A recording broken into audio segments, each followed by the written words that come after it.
안녕하세요. 법대로 내 맘대로 박찬계 법무사입니다. 제 영상이 유익하시다면 구독을 꼭 눌러주세요. 지명채권의 양도 양수는 현실에서 자주 있는 일입니다. 이에 대한 법률 관계를 정확히 알아두는 것이 유익하다고 할 것입니다. 오늘 제목은 임차보증금 양도 후 받아 써버렸다면 횡령죄로 처벌될까입니다. 이에 관하여 2020년 11월 11일 제 유튜브에서 다뤘는데요. 그 당시 인용한 대법원 97도 666 전원합의체 판결은 채권 양도인이 채권 양도 통지를 하지 않고 채무자로부터 돈을 받아 채권 양수인에게 주지 않고 이를 마음대로 사용한 경우 채권 양도인에게 채권 양수인에 대한 횡령죄가 성립한다고 판결하였습니다. 그런데 최근 이 전합 판결과 이를 인용한 종래의 대법원 판례를 모두 변경하는 내용의 2017도 3829 전원합의체 판결이 있어서 소개합니다. 우리 민법은 지명채권의 양도는 양도인이 채무자에게 통지하거나 채무자가 승낙하지 아니하면 채무자 기타 제3자에게 대항하지 못한다. 이러한 통지나 승낙은 확정일자 있는 증서에 의하지 아니하면 채무자 이의 제3자에게 대항하지 못한다라고 규정하고 있습니다. 이 양도시는 주 임대시 소유 상가 점포를 보증금 2천만원 월세 50만원에 임차하여 식당을 운영하였습니다. 식당 운영 중 나 양수씨로부터 돈을 빌린 이씨는 주 임대시로부터 받을 임차 보증금 반환 채권인 2천만원을 나 양수씨에게 양도한다는 내용의 채권 양도 양수 계약서를 작성했습니다. 그런데 이 양도씨는 이 채권 양도 사실을 주 임대시에게 내용 증명 등을 통해 알리지 않았고, 따라서 주 임대시는 이 채권 양도 사실을 알 수 없었습니다. 그 후 임대차 기간이 만료되자 주 임대시는 보증금 2천만원을 임차인 이 양도씨에게 반환하였고, 나씨는 이를 나 양수씨에게 주지 않고 다른 빚을 갚는 데 사용했습니다. 이러한 사실을 알게 된 나씨는 이씨를 고소하였고, 이씨는 횡령죄로 기소되었습니다.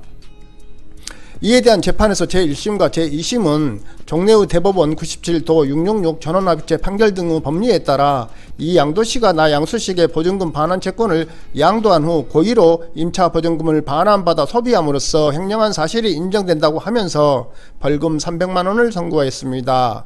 이에 대한 상고심 재판의 쟁점은 채권 양도인이 채권 양도의 대항 요건을 갖추어주기 전에 채무자로부터 채권을 주심하여 수령한 금전에 관하여 횡령죄의 구성 요건으로서 재물의 타인성과 보관자 지위를 인정할 수 있는지 여부, 즉 대법원 97666 전원합의체 판결 등 종래의 대법원 판례의 변경 여부였습니다.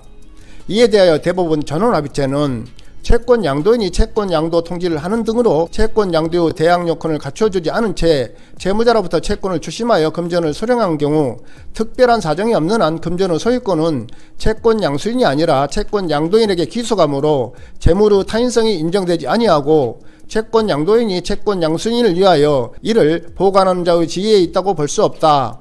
따라서 채권 양도인이 이 금전을 임의로 처분하더라도 횡령죄는 성립하지 않는다고 하면서 채권 양도인이 채권 양도 대항 요건을 갖추어주기 전에 채무자로부터 채권을 추심하여 수령한 금전을 임의로 처분한 경우 횡령죄가 성립한다고 판시한 대법원 97도 666 전원합의체 판결을 비롯한 같은 취지의 대법원 판결들을 모두 변경함과 동시에 무죄 취지로 이 항소심 판결을 파기환송하였습니다.